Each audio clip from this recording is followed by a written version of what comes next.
I arrived home from detention to a wild, raging party. Okay, it was a wild, raging slumber party for 8-year-olds, but still, the noise level alone should have gotten the cops to the door. Emily and 10 other giggling girls were taking up the entire living room, watching a Disney film on Grandma's ancient television. There was a sick amount of food strewn everywhere. Pizza, chips, M&Ms, chocolate cupcakes. Enough to make all of them go into cardiac sugar shock. Something I hoped happened sooner rather than later, so I didn't have to hear the giggles at 2 a.m. when I was trying to sleep. Hi guys, I greeted as I walked into the room. Having fun? Instantly, I had 22 eyes fixed on me. They ranged from curious to suspicious to downright annoyed.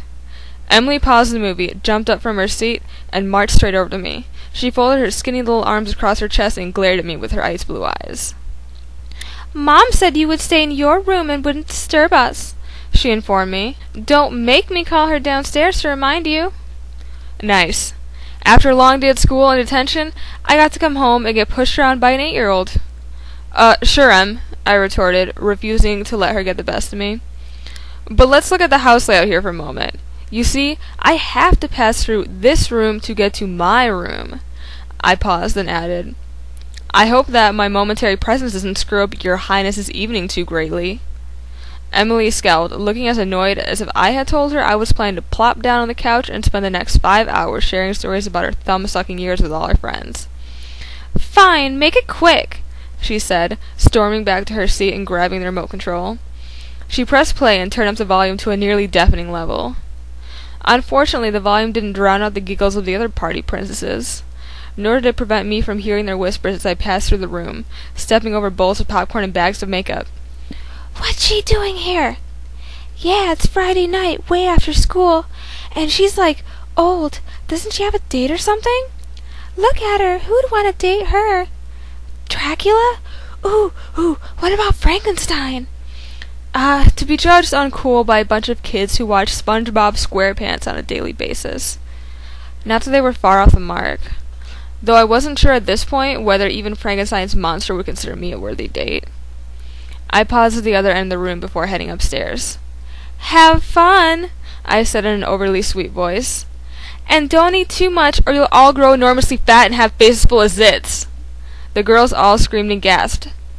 Get out! Emily cried, throwing a pillow at me. I easily dodged it and ran upstairs, feeling the tiniest bit better. I entered my room, shut my door, and turned up my stereo, blasting My Chemical Romance's The Black Parade album. I'd heard it a gazillion times, but I still loved Gerard's passionate voice. It was as if he totally understood all my pain. If only he went to Hannah Dustin, we'd be soulmates for sure. I threw myself down on my bed, exhausted and annoyed. My 8-year-old sister had a full social life, and I was a total outcast. So not fair. How did she find it so easy to fit in? To make friends? She would be one of the haters someday, most likely, ruling her school with her haughty glare, ridiculing poor innocent people like me for breathing the same air she did. I glanced over at my computer. Maybe Sir Leo was online. I owed him a major apology after Mom pulled the plug on the game last night. After all, he was the closest thing I had to a developing friendship. I didn't want to lose that. So I logged on. A few moments later, my character, Allura, smiled up at me. I smiled back at her. Ready? I whispered, though of course she couldn't hear me. Let's go play.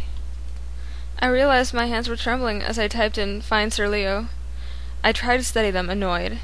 After all, I didn't even know this guy. I'd played with him once. I might never run into him again. And if I did, he would probably be annoyed at me for abandoning him anyway. Character not online. I let out the breath I hadn't realized I was holding. Of course he wasn't online. It was Friday night. He was probably on a date with some hot chick who, in real life, looked like my Allura character, not even giving the video game or me a second thought. Virtual life might be all I had to keep me sane, but that didn't mean Sir Leo was as big a loser as I was. Dad evidently had more of a life than I did as well, as he was not logged on either, so I decided to take Allura adventuring by herself. We headed over to the easy section, where the beginner quests were, and started attacking monsters with our fire bombs. It didn't take long until I'd gained another level, and was able to get some new, tougher armor and a more powerful magic wand. I also got a new spell, a sort of ice shield thing that would help protect me. Pretty soon I was strong enough to head out of the town's gates and attack those wolves that had kicked my butt the day before. Woohoo! I cheered as my firebomb blasted them dead. You go, Laura. Well done, milady. I see that the wolves are no longer a trouble to thee. My heart fluttered with excitement as I read the message sent from Sir Leo. He must have just logged on. Squee! Why, yes. I have been busy learning some powerful new spells to combat the evil wolves that once caused me so much pain. I am impressed. Perhaps you would like to join me on a further adventure? There is a small dragon in yonder cave that has been hoarding much treasure. We could slay it and then split the reward. That sounds like a most excellent plan. Begin parentheses. By the way, I'm sorry about last night. Mom switched off my computer before I could stop her. So annoying, end parentheses. Begin parentheses.